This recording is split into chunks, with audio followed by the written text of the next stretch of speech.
Hi, alright folks, welcome back to Glesga News. Right, I don't normally get involved with football if I can help it, but I thought this is an important story. It's by Gabriel Mackay. Alright, Gabriel. It's regarding what's happened to Celtic Football Club and COVID, and that's why I'm doing it, because it's all COVID related, and I'm all over COVID, as you know. So the headline for this is Neil Lennon and 13 players must self-isolate, but Hibs clash goes ahead. So Celtic have got a game against Hibs tonight.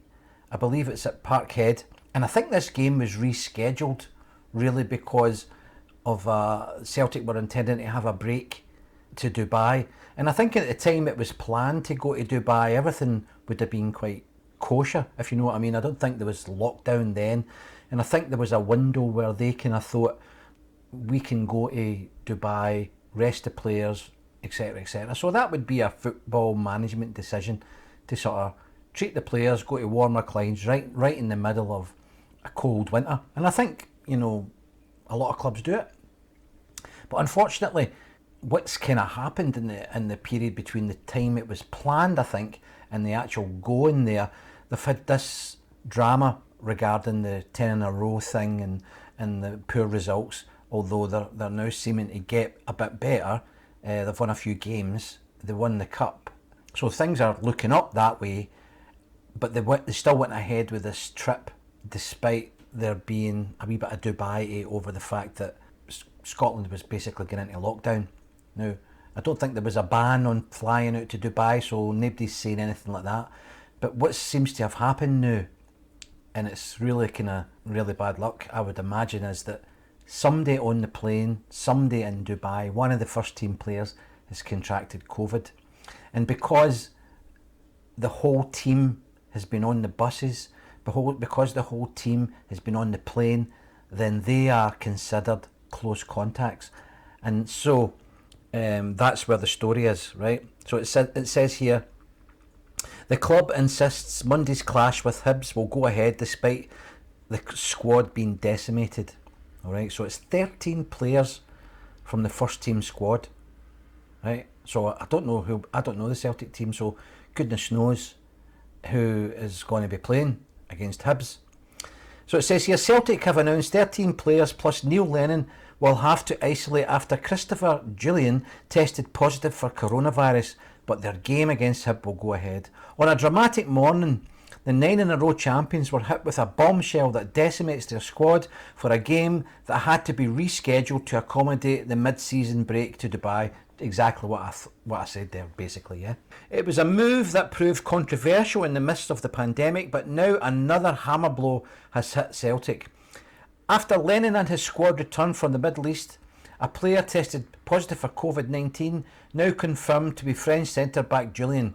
And health chiefs have since identified 13 players who must isolate after being in close contact, as well as the manager himself and his assistant, John Kennedy. And I believe that's Neil Lennon and John Kennedy in the dugout there. It means that Gavin Strachan will take the decimated team for the game against Jack Ross's side.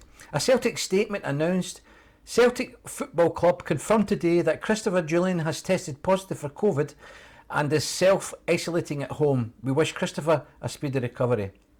And as we all do, right?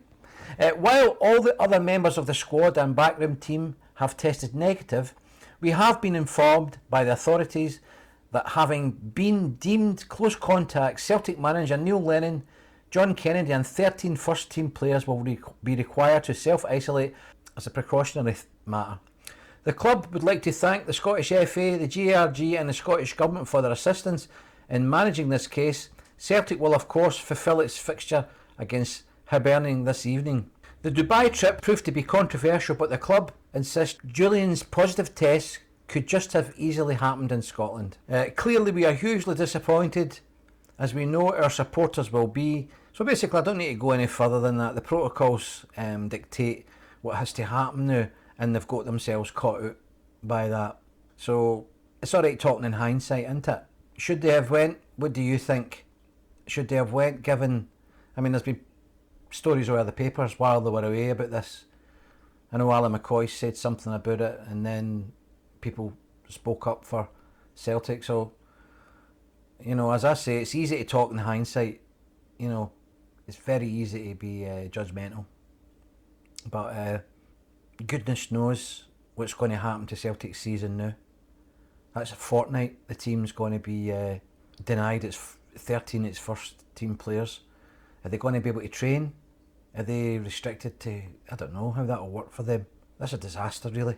It's just no Celtic's year, especially with Rangers narrowly winning 2-1 at Aberdeen last night. If Celtic hadn't went away, then they could have possibly already faced Hibs, beat Hibs, and put pressure on Rangers, if you know what I mean. So there you go, folks. It's one of these things. Let us know what you think in the comments, and also I've rejigged the microphone here. I think a lot of people were saying that the sound quality had changed and it was sounding like mono, so I have reset it, the microphone settings.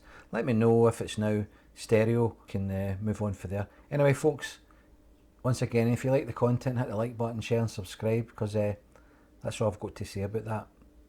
Peace out. How dare you